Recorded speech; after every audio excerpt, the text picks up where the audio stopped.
Salutations! On today's show, we'll be interviewing the one and only Charles Dickens. Here we will be discussing his use of imagery of the ocean in his novel A Tale of Two Cities. Let's welcome the man himself, Charles Dickens.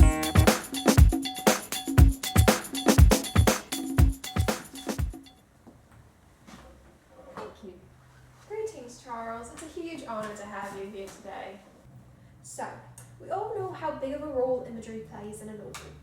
Can you tell us a bit more about that? Yes, absolutely. I think that in any well-written novel, it is very important to grasp the reader's attention by using different images, especially like imagery of the ocean, as you had mentioned, because the ocean is something that anyone can relate to. It's a very vast topic, and it really can grasp emotions, characters, all of that stuff that really makes a novel well written. And I really tried to get a handle on that in A Tale of Two Cities. So, if I have this right, the French Revolution only took place about 20 years before you were born.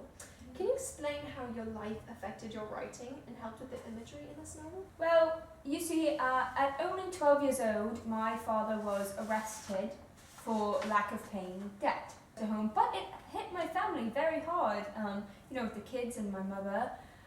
So I became the man of the house, and I decided to take on the work to pay off his debt. So for a year, I worked hard labor. It was a very depressing and sad time for me, and as I lived in Portsmouth, England, I was near the ocean every single day. So it was easy for me to relate my sadness to the ocean. And I think that's definitely where the idea for imagery of the ocean blossomed, and I incorporated it in A Tale of Two Cities. Astounding. Alrighty.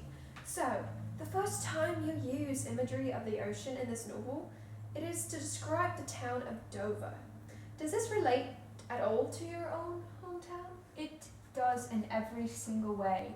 I really tried to make Dover the representation of my hometown. I think that it was important for the reader to understand the setting and the feeling that was being portrayed by Dover. Now, if you've read the novel A Tale of Two Cities, as I'm sure most of you have, you will know that it has 3 different books. In book the second, you frequently use imagery of the ocean as a way to describe the peasants and mobs of the Third Estate. Can you tell us a little more about this? The Third Estate altogether was really just the uprising and the base of the French Revolution, as you know.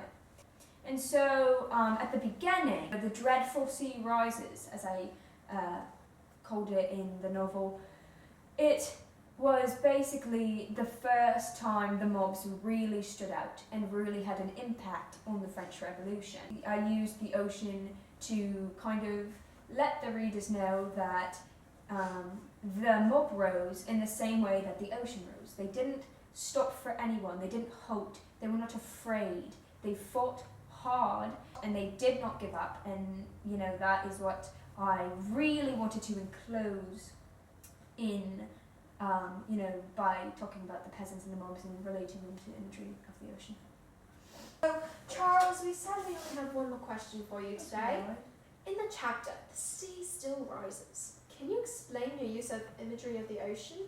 So, in the beginning of this chapter, it takes place a week after the storming of the Bastille. And the man, Foulon, is on his way back from Paris, where he is now in prison. The dreadful sea rising is what I called the mobs of the Third Estate previously. So I wanted to show that they had not given up, that they were still ready to rise and come and fight. And so for this chapter, Madame Defarge and the Vengeance went back out to hang this man who had told them, to eat grass. He was an aristocrat. He was just, an awful man to these peasants. And so they wanted their revenge, and it's what they got. It's exactly what they got. And it showed that no matter what, they rose. It's definitely like the sea in this aspect, where, you know, the sea doesn't stop for anyone. The sea has a mind of its own, and it will do whatever it wants. And that's what I wanted to show the most while using imagery of the ocean in this chapter. Alright, Charles, well, I'm sad to say that this interview has come to an end. It's been an absolute honour and privilege, and I think anyone out there that has been watching can agree upon that. Thank you so much, Charles. It's been an absolute honour. Thank you, and thank you to all of the readers and people that have helped this novel grow to just the outrageous size that it is today. It really means everything to me. Thank you, and thank you.